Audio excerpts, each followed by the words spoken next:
Okay, so uh, well, we've already started the shingles actually. So anyway, if you're gonna do your own shingling, I mean it's pretty easy. Of course, it's not easy in Texas in the summertime when it's 100 and some degrees. I wouldn't do this if it was the summertime.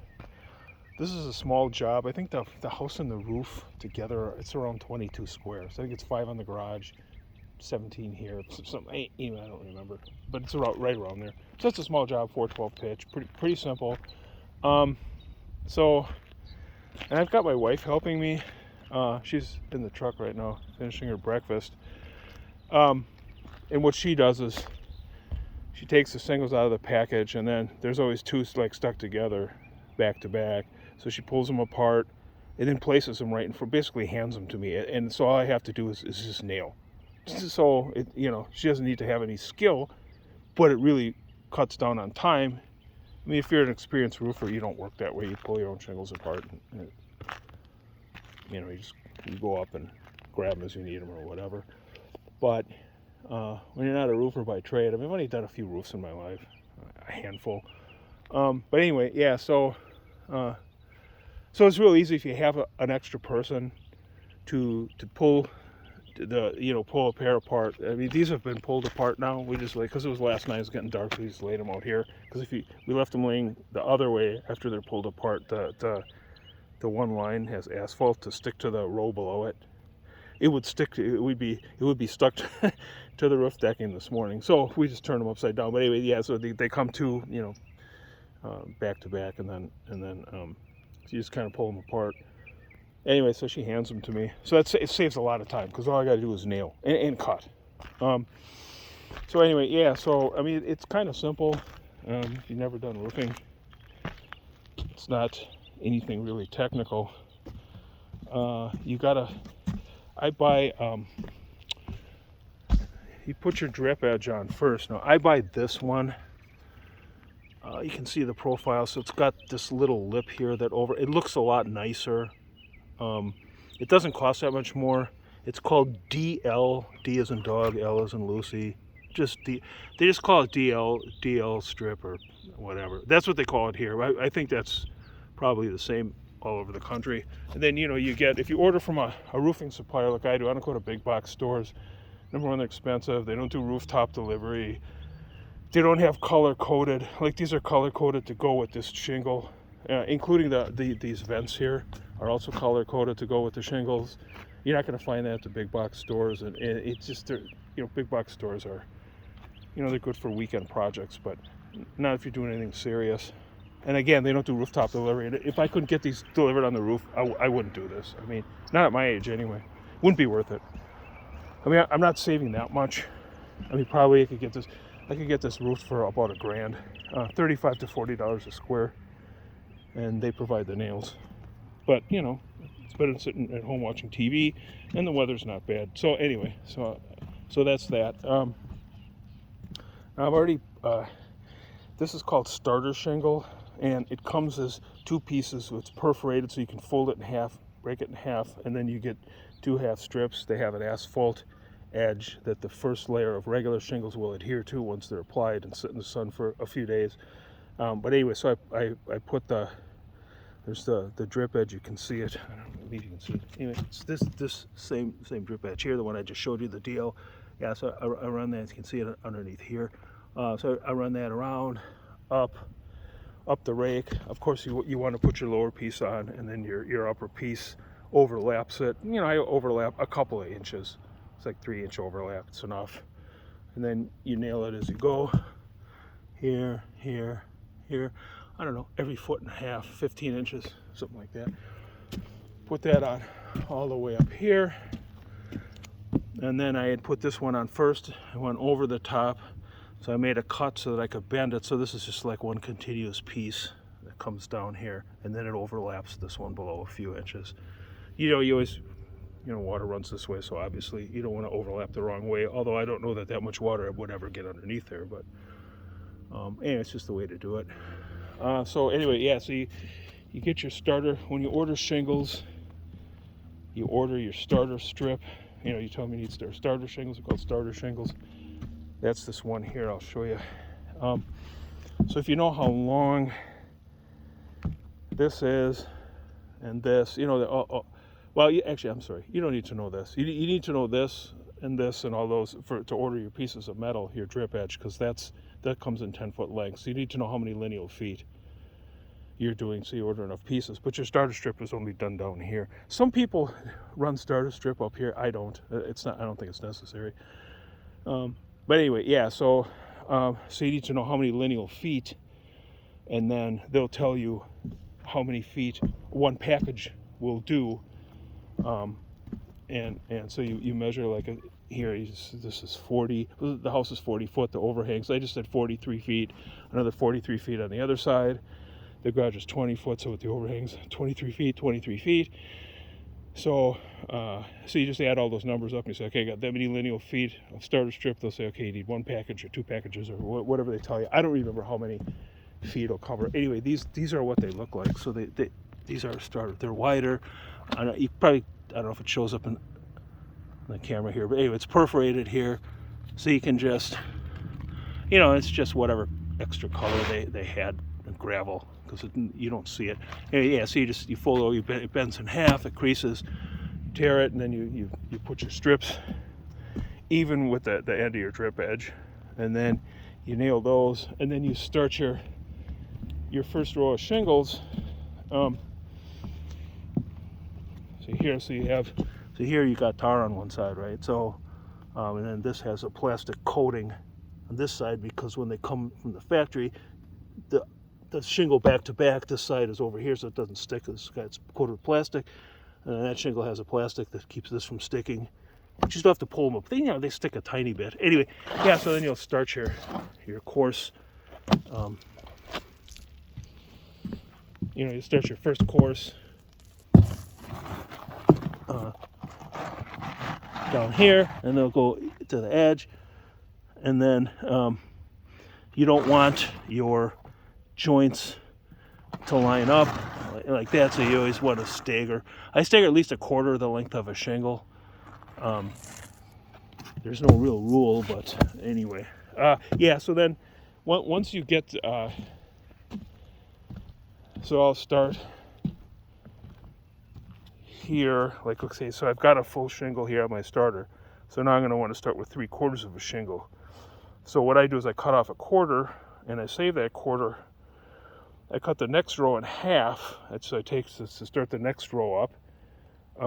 It's called stair stepping, right? So now you've got that extra quarter. Now you take another shingle, you cut it in half. So now you've got a full shingle as your starter strip. Then your first actual shingle, or your shingle that's going to show, your regular shingle, starts with a 3/4 piece, and then you take the half of the half of the one you cut in half, and then now you've got that quarter. You put your quarter up there, so now you got a quarter, a half, 3/4, and a full. Okay, although this one doesn't show, of course, but anyway, that's a stair step, right? So then you've offset all the joints by a quarter of a shingle. And then I'll do another full shingle on those rows. So I'll add a full shingle here on the row with the 3/4, the row with the half, and the row with the 1/4. So now I can start another stair step, because I don't want to just do 3 or 4 rows at a time. I like to do 8, 9, 10 rows at a time, and then go all the way across, and then come back, start on this end again, do the stair step deal again for 8, 10 rows, whatever, and keep doing it that way. Yeah, so now you've got, at the very top, you'll have a quarter shingle plus a full shingle. Now you can start with a full shingle again, because you're going to be offset 1/4 shingle. Remember, you had 3/4 shingle and a half shingle, and then a 1/4 shingle. Now you're adding a full shingle to it, so you have enough length to start your fourth row with a full shingle, and then you can cut another one in half, or cut a quarter off of one, and then you put the 3/4. Then you got the one you cut. You got the half from the one left over down here. You take that half, put it up here. And then you basically end up with, if you have a simple roof like this with no valleys or hips, I mean, you end up with almost no waste. I mean, I don't have any pieces laying on the ground that are more than 2 inches long. Anyway, yeah, so then you'll stair step like 4 more rows, or 5 or 6, however you want to do it. So then when you get enough rows, then you just keep doing full shingles all the way across. So now you're stair-stepped. You know, you're well, it's stair-step, right? So your rows are keep backing up a quarter of a shingle, and then you just go all the way on down like that. I mean, that's kind of all there is to it. I mean, you know, the stair-step thing, obviously, because you don't want your joints lined up, and it's just easy to do with quarter shingles, half shingles, and three-quarter shingles, and full shingles. That's it. You just got 4 sizes. As long as you start your stair-step pattern, then it keeps on going. And you kind of, the other thing too is, you know, these architectural shingles, which is what most people use now. There's not too much 3-tab anymore. So when you have a row here, you want to line up. See, it's making shadows. So your next row up here, your next shingle, you want to line that up with this here, right? So these are, you know, they're straight. So when you start your next row,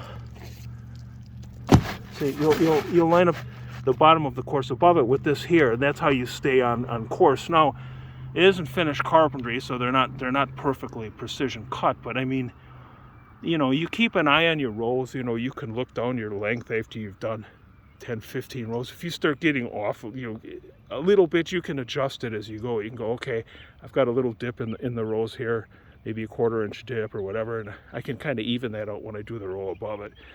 It's just kind of, I mean, you can snap chalk lines if you want, if you don't feel you have the confidence or the skill to put yourself back on course if you get off a little bit. But if you line your shingles up, if you line this up here, as I said, this course above with this line here, you place it and then you nail it, you should be okay. I mean, you know, I mean, you can get off a little bit. I had a little dip on the other side after, I don't know, maybe 15 rows or so. I just kind of evened it out. Even if I didn't, who's going to know? Nobody's going to come up here and eye down the rows of shingles. I mean, right? So, but it's just you don't want to get off by too much. Also, the lines in the paper, if you put your paper on straight, which I'm kind of anal about. I'm not really anal, but I mean, I like to stay on course when I'm putting the paper on. You know, that also can kind of give you a guide if you're getting off. Anyway, yeah, so just keep your rows lined up. I mean, if you're doing 3-tab shingles, the top of the tabs is where you overlap your next row up. So you just use that as your guide, because the top of the tabs, the 2 tabs, and the 3-tab shingle that's your line where your next row starts, and those are going to be even because they're stamped out at a factory, right? So yeah, so that's kind of the 2 main types of shingles you deal with. These what they call architectural shingles. These are 30-year shingles. These are GAF is the brand. Timberline is the we call it the line or the model. High def. Well, they're not lifetime shingles. I mean, they're 30-year shingles. I hope you guys all live longer than 30 years. But anyway, anyway, yeah. And then this color is weathered wood.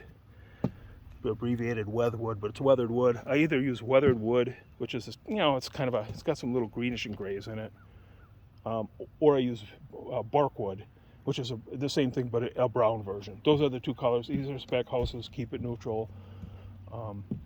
Keep it simple. These run well on a quote for a whole house. I don't know, low. Maybe they just went up because oil went up some months back. Before that, I was paying around 68 or 70 a square. Now they're they're in the low 90s per square. That's my cost delivered on the roof. You know, it's going to be, this is Texas. I don't know what they charge in other places. And this is buying from a roofing supplier. So that's the price per square. And then, you know, your metals are $7 or $8 a piece. You got your starter. And then you also need, one more thing. You need your what's called hip and ridge. I mean, I can cover that later. I think I'll cover that stuff. I'm trying to explain too much now. And if you've never roofed, it might be confusing about doing like the hip and ridge, doing ridge vent. I left, when I sheeted the roof, I left the plywood back 2 inches from the ridge board for air to get through it. Then I'll cut this paper. I'll end up cutting this paper out before I put the ridge vent. I just did this to dry the house in. But I think when I get to that point, I think maybe I'll explain that, because I put ridge vent, right, which is, they come in 4-foot sections and they help the roof breathe. I also put these in. A lot of roofers don't. I like a lot of ventilation in the roof, because I mean, these are like $10 a piece. So, you know, they're not that much. They take 5 minutes to put in. You cut a 10-inch wide by 12-inch high hole, cut through the sheeting. Doesn't matter if it's over a joist or not. It doesn't affect anything. I kind of lay them out evenly. I started in like 4 feet here, and then I divided the space equally. I couldn't go over here past here because now this is vaulted ceiling here, right? So it's the roof rafters, and the underside of the roof rafters it's the ceiling joist. It's, you know, because it's a vaulted ceiling, right? There's no attic space, so it doesn't make any sense to put these, because they're only going to ventilate one you know, one space between two rafters, which is 16 inches, right? So these are meant to ventilate like attic space, you know, where it's open in an attic. So anyway, so I think that's why there's none down here. And same thing on this side of the house. You know, there's even less attic space, because the house is 40 feet long, and 24 feet of that is vaulted on this side of the house. So you only really have 16 feet of attic space. So I'll put 2 or 3 of them. More is better. I mean, I'd like to put, if this was open attic all the way down, I would put them all on this side, because this side doesn't show from the street. Not that these things are that ugly, but why have them there if you don't have to? But being that I can only put some here, I need to put some on the other side. I'd like to have at least 6 for the whole attic space, if it's the whole house and there was nothing vaulted.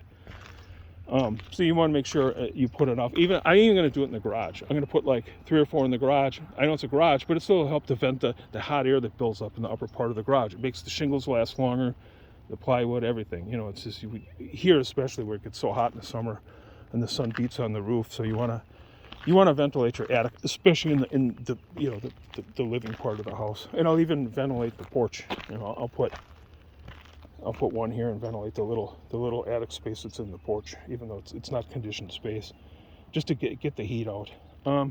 Yeah, so I think maybe when I get farther along, or when I'm ready to do the ridge, I don't know. I think I'll have to do another video. I don't like to edit, so I don't want to make it in a bunch of parts and edit them together. So I just make separate videos. No big deal. Anyway, yeah. So that's kind of, we're gonna get ready to rock and roll here. This is, you know, we did one side of the roof. We worked some hours yesterday, and we worked like 2 hours a day before, and that's what we got done. But, you know, because we get here kind of late, because we got to go to other job sites and stuff. So now it's like 10. So I think yesterday we started at 10:30, worked till, I don't know, 5:30, whenever it gets dark. And it's not bad for 2 people that aren't roofers, especially me being in my 60s. Anyway, but you can do it. It's not that complicated. You know, cutting around vents, getting your you know, these things in properly so that they're lapped properly, that this one is over this, and then this covers, you know, so water can't get in, you know, underneath or whatever. But maybe I can cover that in another video. Anyway, yeah, so that's it. Back to work.